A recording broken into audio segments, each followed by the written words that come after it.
ठाकुर जी ने अपने नाना जी उग्रसेन जी को राज्य गद्दी पर बिठाया। बंधुओं, भगवान कभी राजा नहीं बने, ना तो मथुरा के राजा बने ना द्वारिका के राजा बने। ठाकुर जी ने सदा राज्य गद्दी पर उग्रसेन को ही बैठाया। कंस के पिताजी, उनका राज्य तिलक किया, मुकुट पधरा दिया, परंतु सब लोग मानते राजा ठाकुर जी को ही थे। राजा धीराज ठाकुर जी को ही कहते, पर सिंहासन पर नाना जी को बैठाया। भगवान पूरी मथुरा को व्यवस्थित करके उज्जैन पढ़ने के लिए गए, सांदीपनी गुरुकुल, और वहां सांदीपनी उपाध्याय से भगवान ने संपूर्ण वेद अध्ययन किया। वहीं पर ठाकुर जी को एक मित्र मिले, उनका नाम सुदामा, जिनकी कथा हम कल सुनेंगे। सुदामा जी महाराज से भेंट हुई। ठाकुर जी लौट करके वापस आए। भगवान का मुंडन हो गया था विद्यालय में, चौड़ी चोटी रखी ठाकुर जी ने, बढ़िया लंबी शिखा ठाकुर जी ने धारण की। लौट करके आए। ठाकुर जी अब राजकुमार हैं मथुरा के। ठाकुर जी के चेहरे पर वो नूर नहीं है, वो प्रसन्नता नहीं है। क्यों? ब्रज की बड़ी याद आती है। अपने कक्ष की खिड़की में से केवल वृंदावन को देखते रहते हैं ठाकुर जी। परसों की कह के गए, बरसों हो गए, वृंदावन नहीं गए। आज ठाकुर जी बहुत याद कर रहे थे, और आज ही देवकी मैया ने मन में विचार कियो, मेरो लाला इतना बड़ा होगा, आज तक अपने हाथ से भोजन नहीं पवायो, आज मैं अपने हाथ से पवाऊंगी। बलराम जी से पूछा, लाला को कहा का पसंद है, जल्दी बता। बोले मैया लाला को तो एक ही चीज पसंद है। बोले कहा, रोटी के बीच में मक्खन धर दो, वहां मैंने एक मिश्री डाल दो, वो खवाए दो, वही लाला को प्रिय लगे।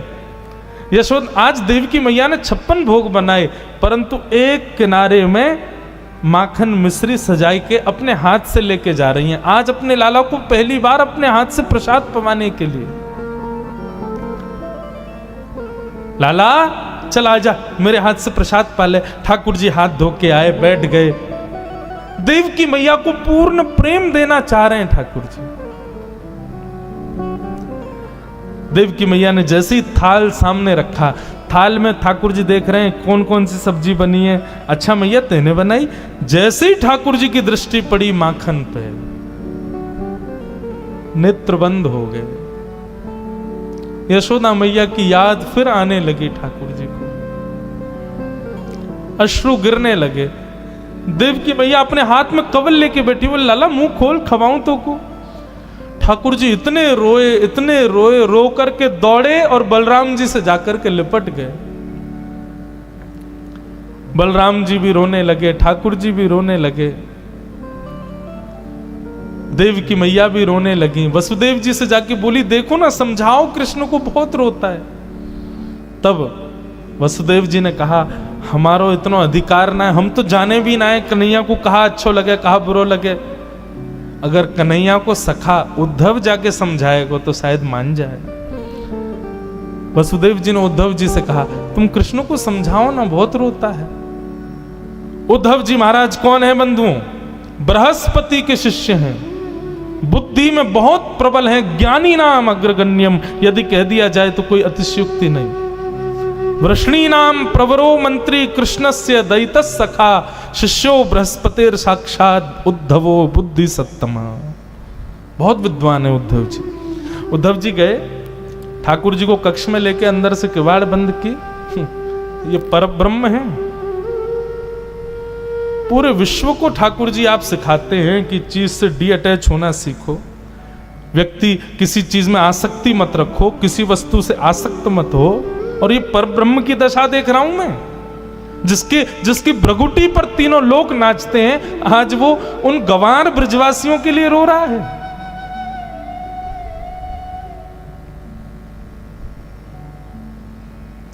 ठाकुर जी बोले, उद्धव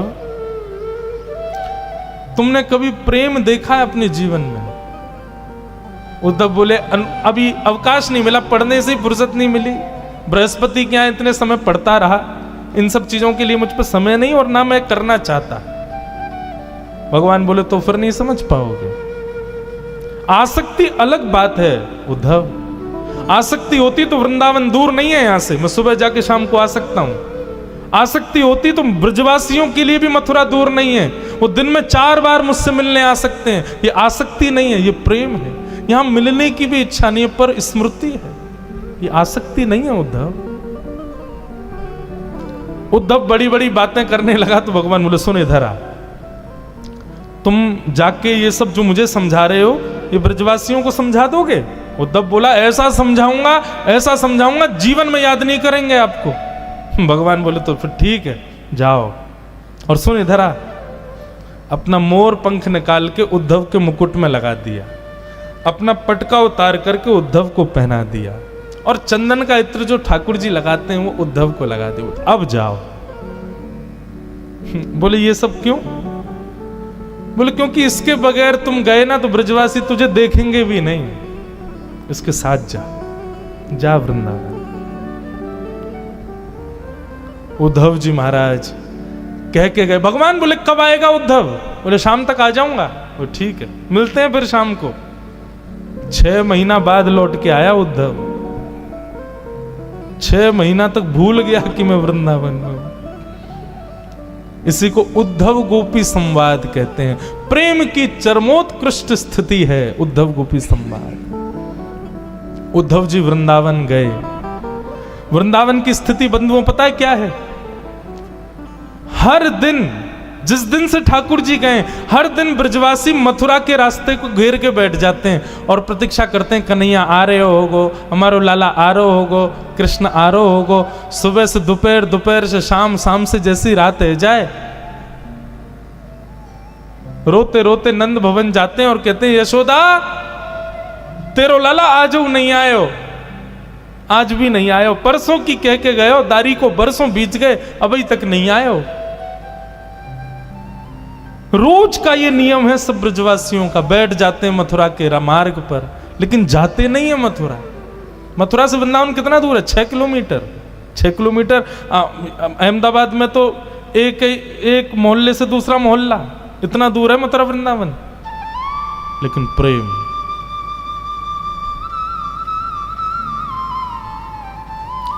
आज जैसे उद्धव जी का रथ आता दिखा, ओहो, रथ देखते ही मानो ब्रजवासियों के प्राण आ गए। सब दौड़ गए, बोले अरे लाला आगो, कन्हैया आगो, हमारो कन्हैया आगो, हमारो श्याम सुंदर आगो, हमारो मधुसूदन आगो। सब दौड़न लगे। बोले हम तो पहले ही जाके मिल लेंगे, लाला को गोदी में उठा लेंगे, लाला को हृदय से लगा लेंगे। ठाकुर जी का सबसे प्रिय मित्र मधुमंगल नेत्रों से आंसू गिर रहे हैं, मेरो कन्हैया आगो, मेरो लाला आ गयो। श्री दामा ठाकुर जी का दूसरा मित्र एक वृक्ष के नीचे थोड़ी दूर तो दौड़ा, फिर वृक्ष के नीचे बैठ गया। मधुमंगल बोलो अरे तू बैठ क्यों गयो? ठाकुर जी आ गए, हमारो लाला आ गयो, चलना जल्दी। श्री दामा बोलो मैं नहीं जाऊंगा यहाँ के पास, परसों की कह के गए हो, परसों बाद आ रहा है, आज यहाँ से बातें ही नहीं करूंगा। आंदे या को, या तो मिलना ही ना है मोकू, या तो मना कर दियो मेरे पास नहीं आवे। मधुमंगल बोलो तू है जा नाराज, हम तो जा रहे हैं। श्री दामा को छोड़ सब दौड़ने लगे तो श्री दामा चुपके से देखता है सब ब्रजवासी दौड़ रहे हैं। अरे ये मुझसे पहले लाला को पकड़ लेंगे, मुंह से पहले स्पर्श कर लेंगे, मुंह से पहले गले लगा लेंगे, मुंह को वो सुख नहीं मिलेगा। श्री दामा दौड़न लगो। मधुमंगल बोलो अरे अब क्यों दौड़ रहे हो? तू तो मना कर रहा हो ना, नहीं मिलेगा लाला से, फिर क्यों आ गए हो? श्री दामा बोलो अरे मधुमंगल नाराज बाद में है जाऊंगा, पहले लाला को हृदय से तो लगा लो। इतनी पीड़ा, इतनी वेदना सही है बरसों तक हमने, आज लाला को अंक में तो भर लूं, एक बार गले लगा के फिर रूठ के चलो जाऊंगा, फिर नहीं मिलूंगा ऐसे। रथ बीच रास्ते में ही घेर लिया सब ब्रजवासियों ने। रथ का पर्दा हटा करके जैसे ही उद्धव जी बाहर आए, ब्रजवासियों ने उद्धव को देखा ही नहीं। ब्रजवासी सब अभी भी रथ के अंदर ही झांक रहे थे कि पर्दे के अभी ये कोई सेनापति आया है, कृष्ण अभी भीतर बैठे होंगे। सब उचक उचक के देख रहे थे। उद्धव जी बोले जय श्री कृष्ण। मधुमंगल श्री राम बोले हाँ भैया जय श्री कृष्ण, किनारे हटना तू, जल्दी खोल, लाला को बुला बाहर। उद्धव बोले और कोई नहीं है रथ में, मैं ही आया हूं, मैं कृष्ण का सखा हूं, मेरा नाम उद्धव है। श्री कृष्ण आप सबको बहुत स्मरण करते हैं, इसलिए उन्होंने मेरे द्वारा आप सबके लिए पत्र भेजा, स्मृति पत्र भेजा। जैसे ही ब्रजवासियों ने सुना स्मृति पत्र भेजा है,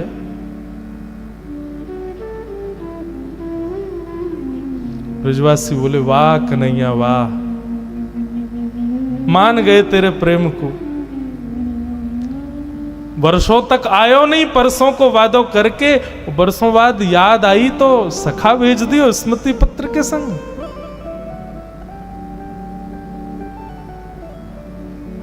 लेकिन अब किससे कहें, उद्धव से क्या कहें ब्रजवासी? मानो मधुमंगल श्रीदामा तो वहीं बैठ गए।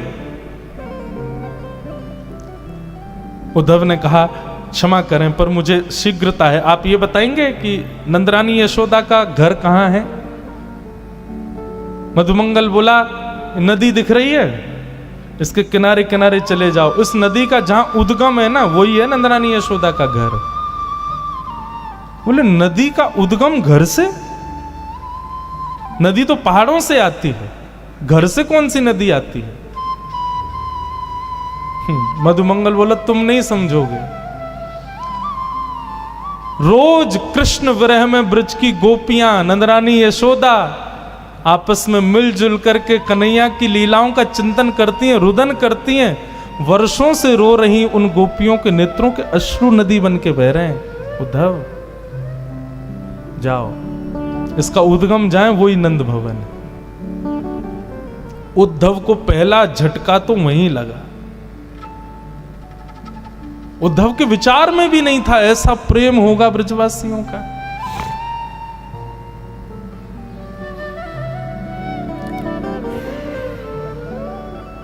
उद्धव जी महाराज गए, यशोदा मैया से मिले, नंद बाबा से मिले। स्थिति वर्णित की नहीं है। भागवत में फिर एक गीत आता है, उसको भ्रमर गीत कहते हैं। बहुत सुंदर प्रसंग है बंधुओं ये उद्धव ब्रज गमन। गोपियां आपस में चर्चा कर रही हैं, उद्धव बैठ करके सुन रहे हैं।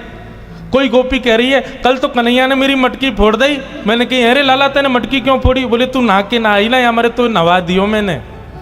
कोई गोपी कुछ बता रही है, कोई गोपी कुछ बता रही है। सबकी बातें उद्धव सुन रहे हैं। सबके बीच में बैठी श्री जी, किशोरी जी, राधा रानी से किसी गोपी ने पूछा, बोले श्री जी हम सबके स्वप्न की बात आप सुन रही हो, आप अपने स्वप्न की भी तो बताओ, आपके स्वप्न में श्याम सुंदर कैसे आते हैं? किशोरी जी मंद मुस्का के बोले तुम बड़ी सौभाग्यशाली हो कि तुमको स्वप्न आता है, क्योंकि तुमको नींद आती है।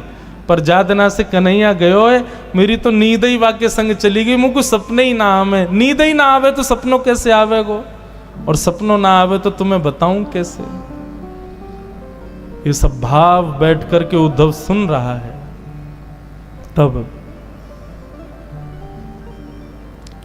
मधुपक तब बंधो माश प्रशांग्रिम सपत्न्याः कुछ विलुलित माला कुंकुमश्मश्रुभिर्न बृहतु मधुपतिस्तन्मानिनी नाम प्रसादम यदु सदसि विडंब्यम यस्य दूतस्त्वमिद्रक। गोपियों ने एक गीत गाया जिसको भ्रमर गीत कहते हैं। मानो गोपियों को उद्धव दिख गया था कि उद्धव बैठा है, लेकिन सीधे उद्धव से ना कह के एक भौरा उड़ता हुआ आया। तो भौरे को कहते हैं अरे देखो ये काला है, जरूर कृष्ण का मित्र होगा। अब उद्धव को केंद्र में लेकर के गोपियां उस भौरे से बात करती हैं, उसी को भ्रमर गीत कहते हैं।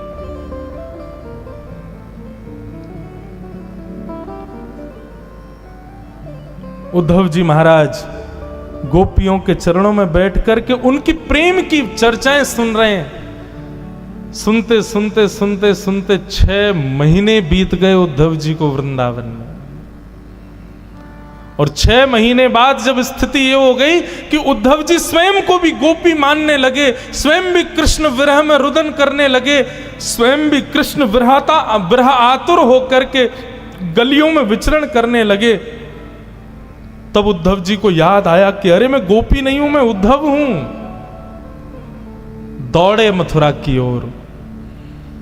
भगवान के कक्ष में पहुंच गए, हाथ पकड़ लिया। उद्धव जी की दशा बिल्कुल बिगड़ चुकी थी। उद्धव जी ने हाथ पकड़ा, बोले चलो मेरे साथ। भगवान बोले उद्धव तू तो शाम को आ रहा था भाई, 6 महीना बाद लौट के आया है, क्या हुआ? ब्रज में सब ठीक है ना? तू तो कह रहा था ब्रजवासियों को बड़ी शिक्षा दे के आऊंगा, भूल जाएंगे आपको, ऐसा ऐसा बड़ी बड़ी बातें, क्या रहेगा, कहां गया सब? उद्धव घुटनों पे गिर गया, रोने लगा, बोले नाथ क्षमा कर दो, मैंने ज्ञान से श्रेष्ठ कभी किसी को नहीं माना, पर आज मैंने समझा कि जीवन का उद्देश्य तो ये प्रेम है जो ब्रजवासी आपसे करते हैं ना। मैं आपसे हाथ जोड़ के प्रार्थना करता हूं, भीख मांगता हूं, मुझे बस एक बात दे दो, एक वचन दे दो। ठाकुर जी बोले क्या चाहिए बता? आप ब्रज से बाहर मत जाओ, नहीं है जरूरत महाभारत युद्ध की, नहीं है जरूरत गीता ज्ञान की, आप कहीं मत जाओ, आप ब्रज में रहो। इन ब्रजवासियों को छोड़ने को आपका अधिकार नहीं है ठाकुर जी, मर जाएंगे आपके विरह में। ये वचन दे दो मुझको बस, आप मत जाओ कहीं, मैं संभाल लूंगा सब, आप रहो वहीं पे। देवकी को मैं संभालूंगा, वसुदेव जी को मैं संभालूंगा, पूरी द्वारिका नगरी मैं बसाऊंगा, सब कार्य आपके जो है सब मैं करूंगा, पर आप इन ब्रजवासियों के पास रहो, आप इनसे दूर मत जाओ। ठाकुर जी ने हृदय से लगा लिया, कस लिया उद्धव को। बोले उद्धव तुझे पता है मैंने तुझे वृंदावन क्यों भेजा? क्योंकि तू ज्ञानी तो बहुत है लेकिन प्रेमी नहीं था, अब तू प्रेमी हो गया। सुन, नेत्र बंद कर। उद्धव जी ने नेत्र बंद किए, वो बोले अब खोल के देख। जैसे ही खोल करके देखा तो पूरा ब्रजमंडल ठाकुर जी के कक्ष में ही बैठा था, मधुमंगल, श्रीदामा, सब गोपियां सब ठाकुर जी के चारों तरफ बैठे थे। उद्धव बोला ये सब क्या हो रहा है नाथ? ठाकुर जी बोले ये सब मुझसे दूर कभी नहीं रहते उद्धव, ब्रज सदा मुझ में बसता है और मैं सदा ब्रज में ही बसता हूं, हम कभी अलग नहीं होते। मुझे क्यों भेजा फिर ब्रज? ठाकुर जी बोले केवल प्रेम सिखाने के लिए, क्योंकि आगे की यात्रा में तू मेरे साथ रहने वाला है, तू ज्ञानी तो बहुत है, प्रेमी नहीं है, इसलिए प्रेम पढ़ाने के लिए। बंधुओं, लोग अर्जुन और उद्धव में यदि मुझसे पूछें कि भगवान का प्रिय कौन? उद्धव। अर्जुन को तो भगवान ने पढ़ाया था महाभारत में, लेकिन उद्धव की ट्यूशन टीचर तो हमारी श्री राधा रानी है, हमारी ब्रज की गोपियां, उन्होंने पढ़ाया, ब्रजवासियों ने सिखाया उद्धव को। अद्भुत है उद्धव।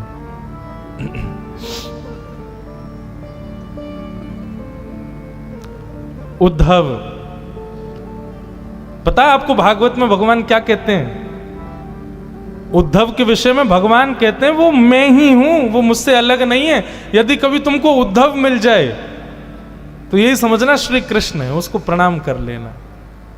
और ये बात कब लागू हुई? जब उद्धव ब्रज चला गया, वृंदावन चला गया। वृंदावन से आने के बाद उद्धव का वो निर्माण हुआ। ठाकुर जी कहते हैं मेरा ही स्वरूप, मेरा ही तदनुरूप है।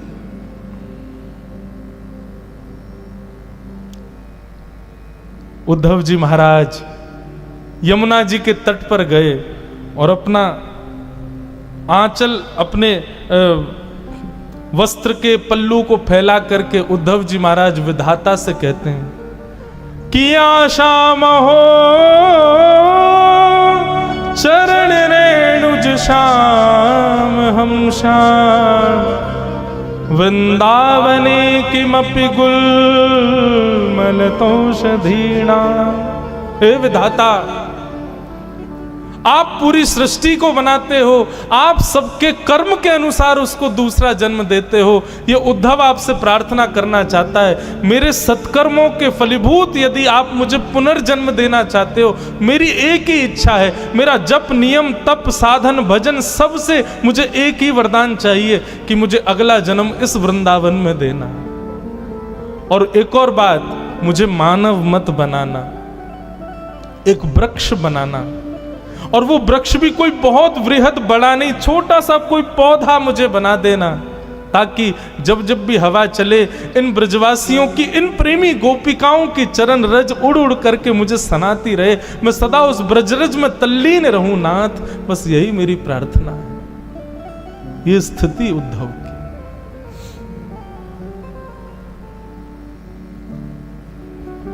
ऐसे उद्धव जी को हम प्रणाम करते हैं।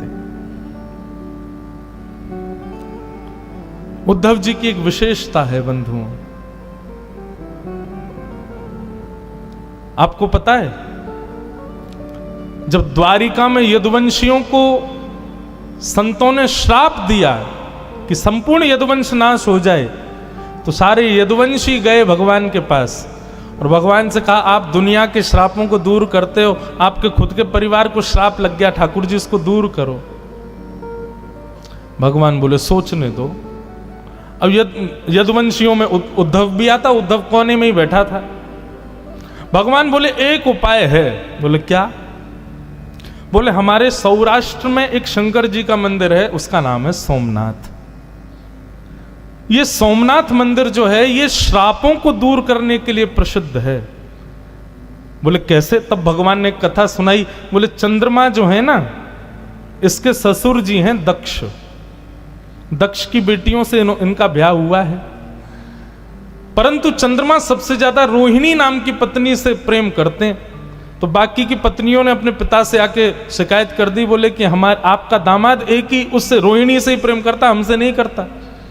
दक्ष प्रजापति ने श्राप दे दिया, बोले कि तुम बहुत अपने रूप का अभिमान करते हो, जाओ तुम अपने रूप से विहीन हो जाओ। चंद्रमा ने कहा ससुर जी आपने हमको श्राप तो दे दिया, लेकिन ये नहीं विचार किया कि मैं स्वरूप से विहीन हो जाऊंगा तो सारी पत्नियां, सारी बेटियां आपकी विधवा हो जाएंगी। दक्ष बोले ये तो मैंने सोचा ही नहीं। तब क्या करें? तब चंद्रमा ने आकर के यही सौराष्ट्र में तपस्या की, तब महादेव प्रकट हुए। तब महादेव ने कहा ठीक है 15 दिन तक आप अपने ससुर जी के श्राप में रहोगे, आपका रूप घटेगा, पर उसके बाद 15 दिन का हमारा आशीर्वाद रहेगा, आप पुनश्च अपने रूप में आ जाओगे। तो एकम से अमावस्या तक चंद्रमा श्राप में रहते हैं और पूर्णिमा तक फिर आशीर्वाद में रहते हैं। ये कथा भगवान सुना रहे हैं अपने सब कुल के लोगों को, यदुवंशियों को। बोले ऐसा भैया सोमनाथ है तो चलो नाव की व्यवस्था करो, द्वारिका से सब लोग नाव में बैठ कर के सौराष्ट्र जाएंगे, सोमनाथ भगवान का पूजन करेंगे, ब्राह्मणों को दान करेंगे और फिर वहां सोमनाथ भगवान हमारे श्राप को नष्ट कर देंगे। यदुवंशी नाचने लगे, जय हो, आनंद आ गए, जय हो बालकृष्ण की जय, द्वारिकाधीश की जय, हमारा श्राप दूर हो जाएगा। उद्धव भगवान को देख रहा था तिरछी नजर से। भगवान बोले क्या बात है? बोले इनको सबको जाने दो फिर बताऊंगा आपको। जब सब चले गए तब उद्धव बोला मैंने बहुत चतुर देखे लेकिन आप जैसा चतुर नहीं देखा मैंने। भगवान बोले क्या हो गया? बोले भगवान बहुत विद्वान है उद्धव। उद्धव बोले ये श्राप लगना, मोक्ष मिलना, पाप होना, पुण्य होना, सूतक लगना, पातक होना, ये सब वहां होता है जो ब्रह्मा ने सृष्टि बनाई है। ब्रह्मा की बनाई हुई पृथ्वी पर ये सब चीजें लागू होती हैं। और आपकी जो द्वारिका नगरी है ना, इसको विश्वकर्मा ने बनाया है, ये ब्रह्मा के द्वारा बनाई हुई नगरी नहीं है, इसलिए यहां किसी को श्राप नहीं लगता। भगवान तुरंत उठे, उद्धव का मुंह बंद के बोले चुप, बिल्कुल शांत, ये बात यहां से बाहर नहीं जानी चाहिए। बोले ठाकुर जी आप जबरदस्ती यदुवंशियों को लेकर के जा रहे हो ताकि सौराष्ट्र में जैसे ही वो नाव से उतरे और ब्रह्मा के द्वारा बनाई गई पृथ्वी पर पैर रखेंगे, पैर रखते ही उनको सबको श्राप लग जाएगा। अभी तक किसी को श्राप लगा नहीं है, आप लगवाने के लिए लेके जा रहे हो उनको, ऐसा क्यों कर रहे हो? तो भगवान बोले इसीलिए मुझे तू बहुत प्रिय है, क्योंकि तू सब जानता है, बहुत विद्वान है उद्धव। बल का अहंकार है इन यदुवंशियों को। मैं इनके रिश्तेदार हूं, मैं इनका कुल का व्यक्ति हूं, भगवान इनके कुल में, इसका मद है इन लोगों को।